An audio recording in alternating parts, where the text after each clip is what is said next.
Cole, I think I let Tom kick off No, I let you kick off the draft. All right, Tom, you can kick off the portal. Thoughts on recent happenings in the portal? Anybody that stood out to you?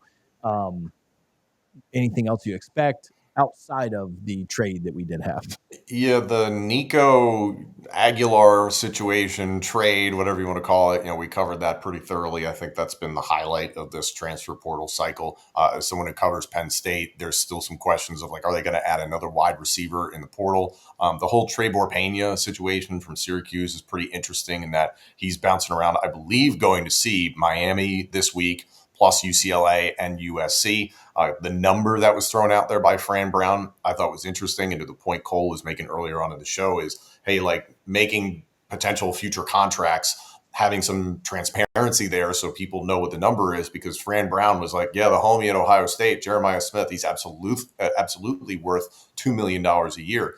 Trebor Pena, all due respect to him, and I personally think he could be a good fit at Penn State, he ain't worth $2 million a year. So there is this overinflated understanding of what the market is versus what one's value is declared as.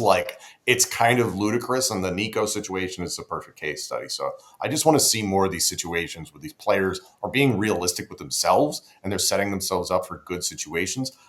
The David Stone situation at Oklahoma, Cole, I want to ask you about that, because you get a 5-star plus who hops into the portal. That's a big deal. And then he's back to Oklahoma within a couple of days. So I assume somebody got paid.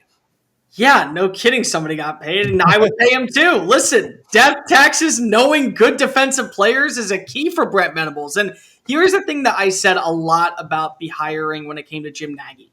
Nagy knows talent. Nagy had to scout talent from every single level of college football when he was at the Senior Bowl.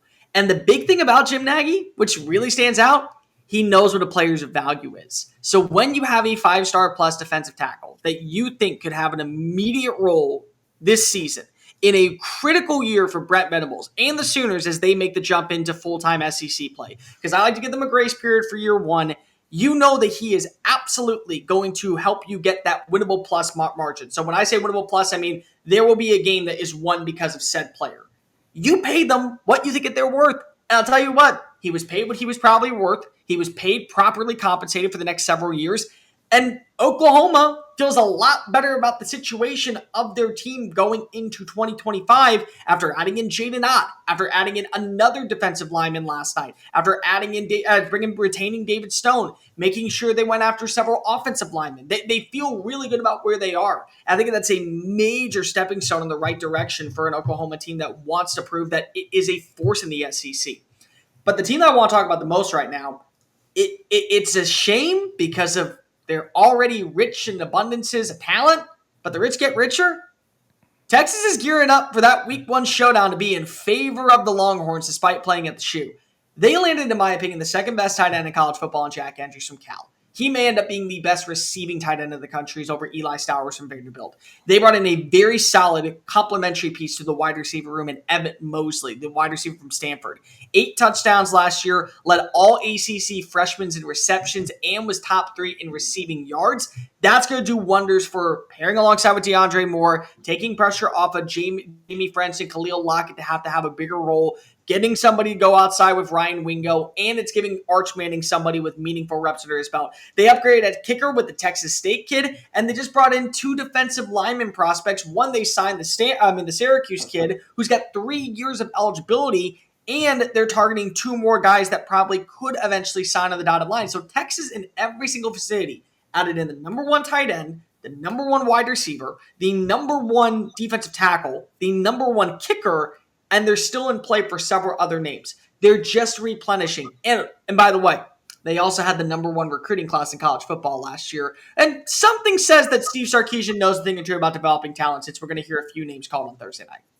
We had I think, was it a question on here? We asked who was more likely to have success in who was the team best set up for success in the SEC? Did we talk about that on here? It could have been another show. I said Sark. As crazy as that is to bet against, it's not smart.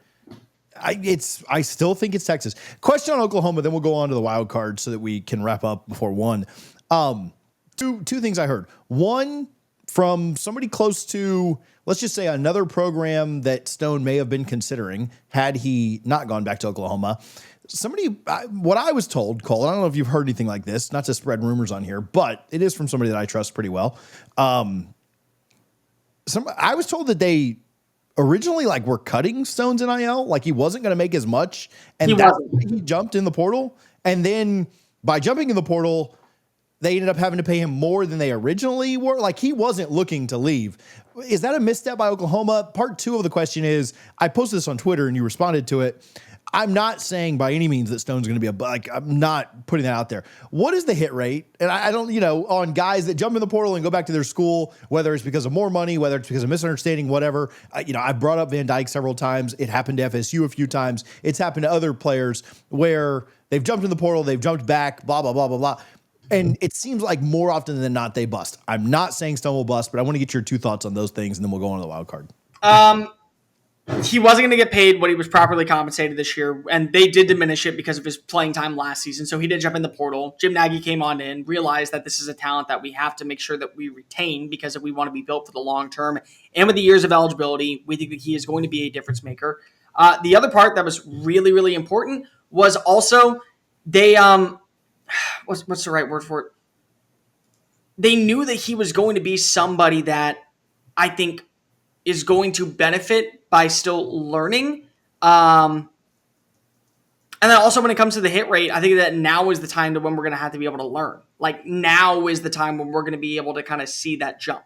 It won't be in the past because of, there were NIL deals, but it was all kind of under the radar, very small signings. Now when you're giving out these signature contracts, that's what I'm going to be paying attention to. Mike Matthews being one, Boo Carter being one, David Stone being one. Those are guys that I think that we need to bring up. Thanks for checking out this video. Like, comment, and subscribe. And if you're looking for more college football stuff, we've got it right here on College Football Addiction. Thanks for tuning in.